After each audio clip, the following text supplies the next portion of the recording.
Всем привет, меня зовут Артем. Я расскажу о том, как проходил мой процесс излечения от лимфомы. У меня была лимфома Ходжкина, нодулярный склероз, вторая стадия по факту, но фактически мне написали третью под предлогом того, чтобы ко мне было больше внимания в будущем.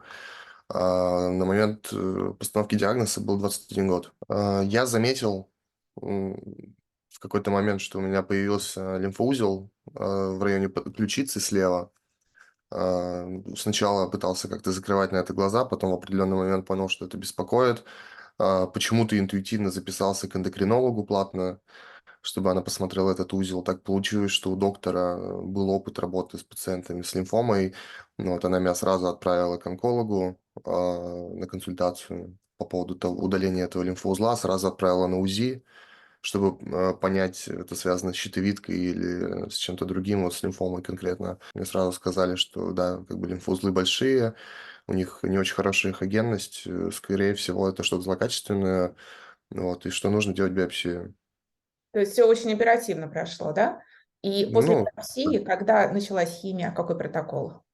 у меня, получается, было так, то есть мне предложили сначала биопсию платно, я на тот момент ну, немного удивился от стоимости, поэтому записался, у меня была такая история, что я записался платно к онкологу, а этот же врач работал в государственной клинике, он мне выдал в платной клинике направление в государственную, я к нему пришел, он мне дал сразу направление на биопсию, в общем, это заняло примерно месяц от момента первого визита к врачу до удаления лимфоузла. Меня удаляли под общим наркозом, то есть в стационаре. Вот, и получается, через месяц после удаления у меня уже началась химия. То есть ровно 2 месяца с момента первого обращения до первого курса. А в каком городе вы лечитесь? Ижевск. И какая стоимость была платная, если не секрет? Ну вот я по факту сделал бесплатно, но если бы мне говорили, ну, то есть если бы я делал платное удаление, я думаю, что там порядка 35–40 тысяч. Мгм. И, значит, как началась химия, какой протокол, сколько курсов? Протокол Биокоп-14. У меня было 6 курсов. Сначала в январе, получается, 22 года поступил первый раз, я прошел первый курс. На этом первом курсе у меня обнаружили ковид, когда, видимо, упал иммунитет немножко. Меня с этим ковидом отправили домой. Месяц я, получается, сделал паузу.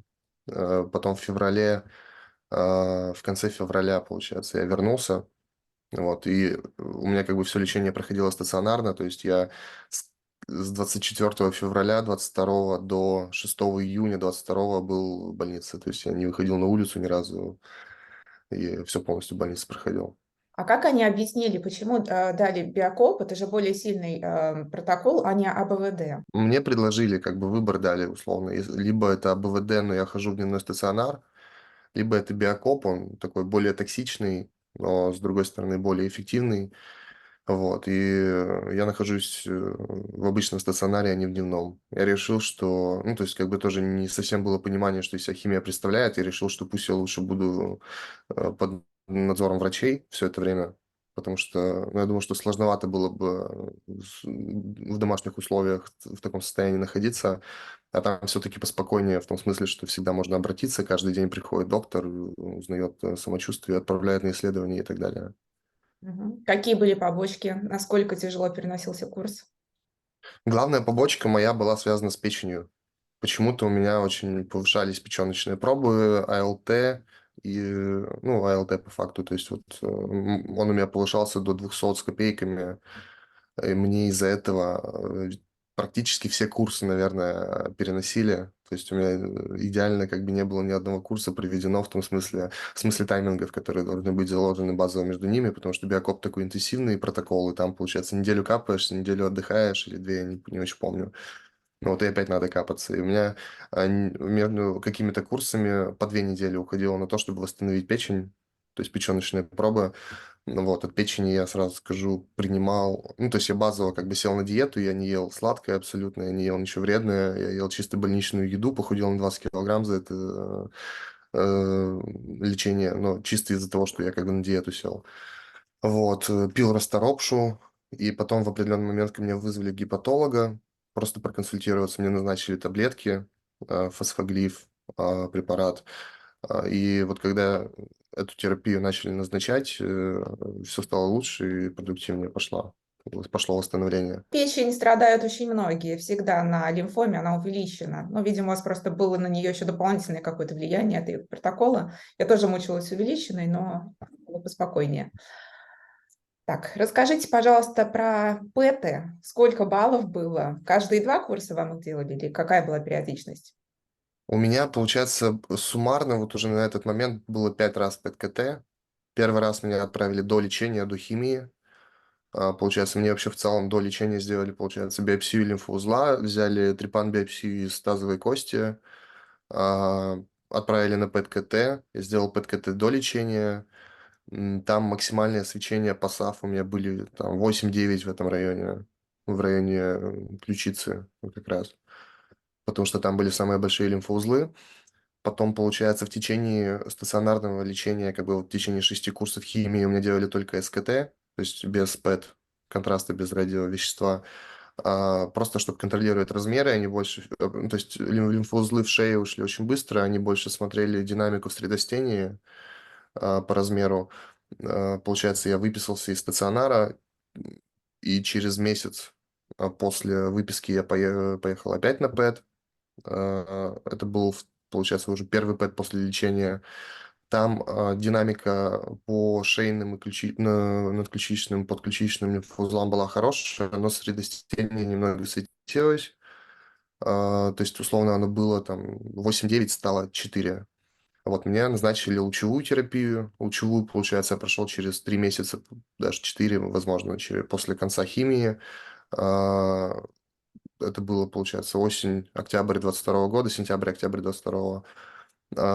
Сделал лучевую. После лучевой у меня был еще один ПЭТ, уже, получается, в феврале 23-го. Я сделал тогда ПЭТ, у меня свечение упало с 4 до 3,7. Вот, мне сказали, что как бы ну, какое-то улучшение есть, будем просто наблюдать, как бы ну, никто не будет это расценивать как рецидив. Вот, я, получается, 3 месяца опять ждал, у меня было еще в мае 23-го ПЭТ, там свечение было 3,8, 3,81. Опять же, средостение, то есть на тот момент уже над ключицей, в шее ничего уже не было, там абсолютно не было свечения. А, Было 3,81, мне сказали, что результат это просто погрешность, то есть между 3,7 и 3,81, и как бы такая ситуация стабильная, ну, глобально там ничего не увеличивается по размерам в том числе. Вот, и сказали, что опять будем просто наблюдать. То есть они по факту мне сказали, что это как бы такая ремиссия, то есть 4 балла по ПЭТ было по Девиль, и это типа ремиссия, но такая с натяжкой, условно говоря. Вот, и у меня было вот крайний ПЭТ 2 декабря, то есть чуть больше недели назад. Это сколько прошло времени после лечения? Это получается год, ну, 1,5 года. Да. После химии 1,5 года, после лучей год приблизительно. Вот. И на последнем вот контрольном ПЭТ у меня уже 2 балла под Девиль, и все, что светилось в средостении там на уровне 3,8, стало светиться меньше крови. То есть кровь там 2,2, средостение 2,01. Какая была изначально опухоль средостения, сколько сантиметров, и остались ли какие-то конечные вот фиброзы? А, Блин, изначально, как будто, точно не скажу, но как будто не сильно большая, там, по миллиметрам, может быть, ну, сантиметров 6 условно, 6 на 5 вот такая. То есть я знаю, что у людей по 15 и по 20 бывает, у меня такой большой не было, я ее абсолютно никак не ощущал. Вот, но она была у меня с вилочковой железой какой-то близко расположена, там было какое-то взаимодействие с ней. У них всегда были на снимках сложности в том, чтобы дифференцировать, где сама железа, а где опухоль. Вот. Но по факту, как бы из того, что писали, 5-6 сантиметров было. Сейчас вот они, я так понимаю, видят только фиброзную ткань, и сами лимфоузлы описывают средостение. Было, получается, когда светилось еще хоть как-то 16 миллиметров, там писали по, видимо, по узлу, который они оценивали. Вот. А крайний раз было уже 12, это лимфоузел. Ну, просто обычно на лучи отправляют, если опухоль 10 сантиметров и больше. У меня, например, она была 11,5. А вам, я так понимаю, сделали для того, чтобы вот как-то попробовать угасить это свечение, да, остававшееся? Да, это сделано из-за свечения. Я ездил, на самом деле, в Петербург консультироваться тоже с докторами. Они сказали, что лучше закрепить лучами. Потому что, конечно, там после лучей есть, вероятно, может быть какой-то отложенный эффект, но как бы в данной конкретной ситуации это лучше закрепить, чтобы там, вероятность рецидива снизить. Как у вас уходили все побочки? Когда ушла эта страшная нейропатия, начали расти волосы, тахикардия? У меня по побочкам вообще, вот нейропатии у меня не было вообще. У меня по побочкам, получается, с точки зрения анализов была печень не очень хорошо себя показывала. А, На самой химии, уже как я потом смотрел в выписках, у меня была брадикардия, наоборот. То есть именно на ЭКГ брадикардия там по 50 ударов в секунду, но при этом там, когда винкристин какой-нибудь вкалывали, я чувствовал, что я иду по коридору, условно, у меня там пульс достаточно большой. Вот. У меня на тот момент еще не как бы такое довольно стабильное было психологическое состояние, и я на пульс особо внимания не обращал. Вот. И только через несколько месяцев там перед лучами, когда я уже делал холтер полноценный, мне сказали, что как бы да, есть тахикардия. Вот. Потом у меня еще там психологические проблемы добавились, панические атаки, все прочее. И там сложно было дифференцировать, из-за чего это тахикардия. Там, видя одно на другое как бы накладывалось. Вот, я, получается, все еще работаю с тем, чтобы тахикардию эту убрать. То есть я уже чуть больше полугода пью, месяцев 8, наверное, бета-блокаторы. Вот, они как бы восстановили полностью пульс, нормальный ЭКГ, ну, то есть холтер постоянно делаю регулярно, он хороший абсолютно. Вот, но вот пока еще на терапии. Вот, а так побочек как бы особо не было, то есть у меня ни разу не было там рвоты, ничего подобного, просто как бы тошнота, легкая слабость, ну это такое, как условно грипп какой-нибудь. Вопрос про репродуктивную систему. Вот на АБВД говорят, что через 2 года детей можно уже заводить. Раньше нельзя, потому что организм чистится. Что с биокопом? Я думаю, что по срокам как бы сопоставимо, то есть они, в принципе, на химию обозначают примерно одинаковые сроки, около 2 лет, ну, на первую линию как минимум. Вот. Как бы, ну, я детей пока не планирую, поэтому еще не проверял. А, Но могу сказать, что вот для мужчин это особенно важно будет, что чтобы все знали, что до химии лучше сдать семенную жидкость на криохранение. То есть я вот так и сделал, там я тоже впритык опомнился, мне почему-то эта мысль в голову пришла, я прямо перед тем, как в стационар ехал, уже ложился на химию, заезжал в клинику, чтобы оставить материал на криохранение. Сколько стоит, какие сроки, какие требования, вообще сколько лет хранится, я не знаю, срок действия и так далее. Храниться хоть 100 лет он может, этот материал. Подготовка там 2-3 дня воздержания, получается, по стоимости сам процесс заморозки я заплатил около 7 000, и по 1000 в месяц я плачу, чтобы они хранили это.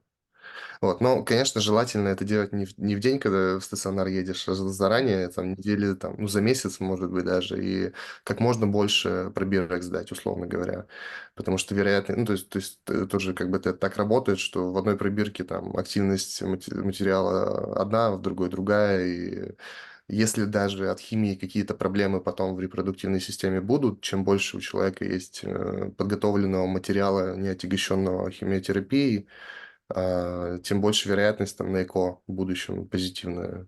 Я бы еще хотел важной информацией поделиться. Вот, допустим, по побочке, в том числе, с которой столкнулся я, мне устанавливали на химиотерапии порт подключичный, и после химиотерапии через полгода, когда я приехал его промывать просто, у меня случился тромбоз подключичной вены после промывания порта.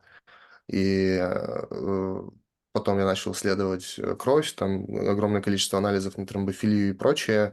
Нашли какие-то небольшие отклонения, поэтому хочу сразу всех предостеречь, может быть, что, ну, просто напомнить, что как бы надо до врачей докапываться в хорошем смысле, чтобы они перед тем, как устанавливать катетеры какие-то, особенно там длительного, ну, то есть нахождения в организме типа портов, проверяли на тромбофилию, на базовые факторы свертываемости, как минимум делали коагулограмму, То есть узнавали, есть ли какая-то генетическая предрасположенность к тромбообразованию, потому что если она есть, то длительная катетеризация вены повышает значительно риск тромбоза, особенно на фоне химиотерапии.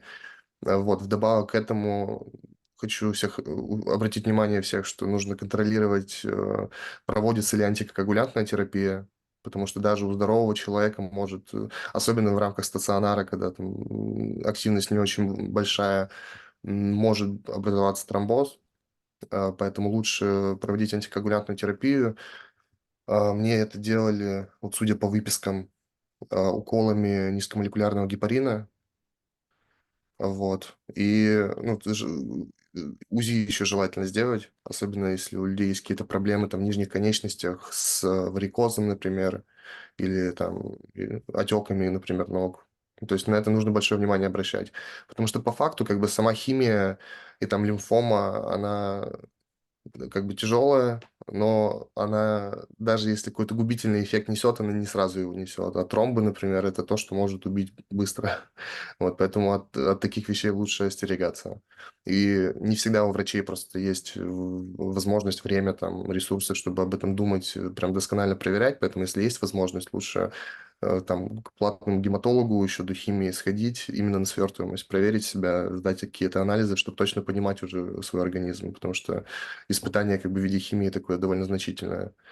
Вот. И еще пожелание тем, кто будет лечиться в стационаре, по своему опыту хочу сказать, что мне ну, повысить качество моего физического состояния мне очень сильно помогла ходьба. То есть я старался там по 10 тысяч шагов по коридору каждый день ходить. Больше 500 километров я суммарно прошел по стационару, просто туда-сюда по коридору, пока я лежал там. И после первой же химии как бы я почувствовал недомогание, пошел полчаса прошелся, почувствовал себя лучше. Вот, и после этого у меня как бы организм как будто сам просил гулять, гулять, гулять, ходить, ходить, и вот эта активность мне помогла очень серьезно. Ну так, чтобы организм чувствовал какой-то тонус, потому что если лежать постоянно на кровати, то лучше не станет. То есть если организм не чувствует, что от него требуют какую-то нагрузку, то есть какую-то обратную связь на нагрузку, он не будет энергию давать. Спасибо, ставьте лайки, подписывайтесь на канал. А если вам есть история, которой вы хотели бы поделиться, пожалуйста, пишите. Всем пока! Пока.